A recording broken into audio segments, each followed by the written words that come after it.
Changing colors when it's getting real 말은 가볍게 해도 우린 케이스를 kill 셋이서 맞춰 perfect swing. 판 뒤집는 타이밍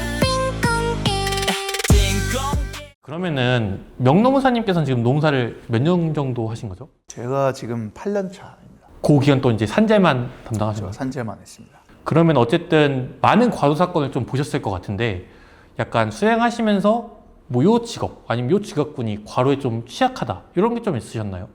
실은 과로는 일 많이 하면 이제 걸리는 질병이라고 그냥 쉽게 생각하시면 됩니다. 그래서 일 많이 하는데 뭐 블루칼라, 화이트칼라 가리지 않잖아요. 그래서 모든 직군이 과로의 대상에 해당한다라고 보시면 됩니다. 근데 이런 것들도 약간 패러다임의 전환이 있는 게 제가 업무 초창기 때는 보통 이제 생산직 근로자들, 블루칼라 근로자들의 포커싱이 찍혀서 과로 사건을 진행하게 됐는데 요즘은 사건 수임 들어오는 사건들을 보면 화이트칼라 분들이 훨씬 더 많은 것 같다는 생각도 실은 들어요.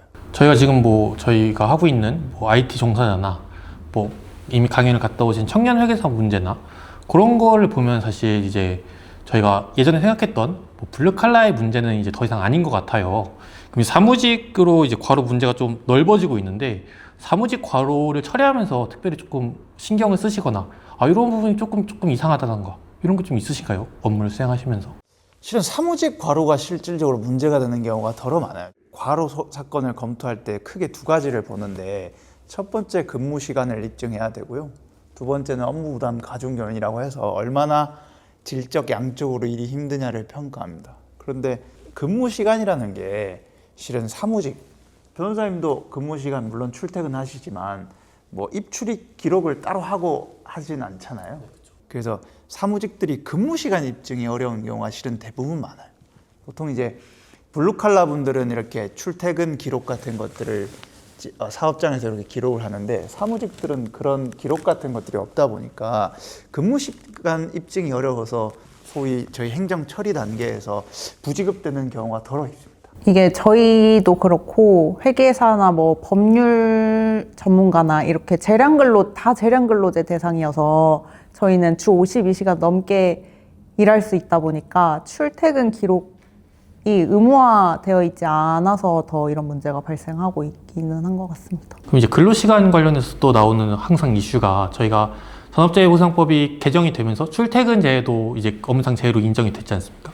근데 이제 아직 명시되진 않았지만 저희가 회식 또는 협력업체 접대 이런 것도 과로에서 주장해 볼 수가 있는지 궁금해 하실 것 같거든요. 아까 수현 농무사님 잘 처음에 말씀 주셨지만 뭐 사무직 분들 저도 그렇고 협력업체 이렇게 영업하면서 접대하는 경우가 있어요.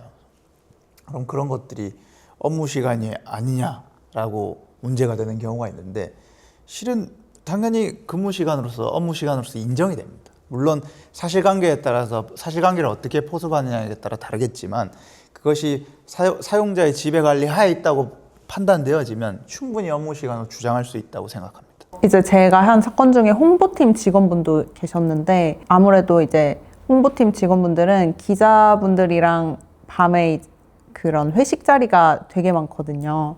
그런 경우에도 그 업무로 인정돼서 과로로 승인난 경우도 있었습니다. 그런 경우가 사실 조금 어려운 것 같은 경우가 이제 근로시간을 짧고 저희가 업무상 스트레스 요인이 큰 경우가 있잖아요. 말씀 주신 것처럼 이제 특종을 잡기 위해서 그 압박을 많이 느끼는 경우 이런 경우도 과로로 인정될 수 있는지 두 분이 좀 명쾌하게 말씀을 해주시면 좋을 것 같아서요. 실질적으로 제가 처리한 사건 중에 M&A 팀장님이 딱 그런 사례였어요.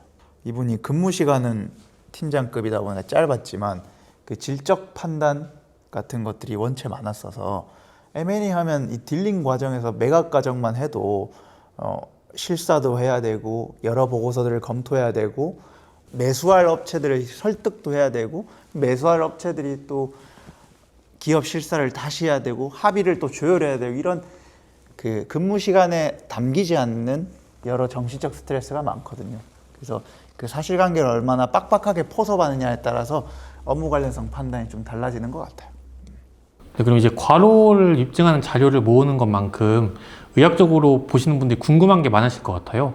저희가 40대 넘는 남성의 경우에는 고혈압이나 고지혈증 이런 기저질환이 있는 경우가 많은데 예를 들어서 고혈압이나 고지혈증 이런 심혈관계 유해 인자가 있는 경우에는 그럼에도 과로가 인정될 수 있는지 한번 설명해 주시면 좋을 것 같거든요.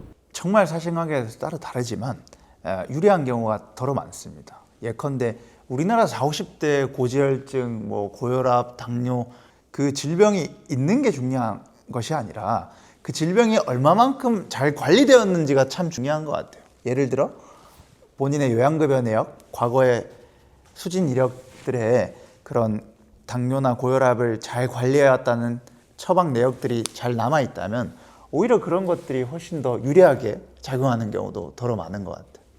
덧붙여 말씀드리면 법원이 판결하는 기준 자체가 업무상재해에 있어서 일반적으로 건강한 근로자가 아니라 그 산업재해를 직접 당하신 분을 기준으로 삼기 때문에 일반 건강한 근로자가 아니더라도 그 사람을 기준으로 했을 때 업무상 부담을 느끼거나 과로적 요인이 있다면 충분히 업무상 재해로 인정이 될 수 있을 것 같습니다. 뒤집는 타이밍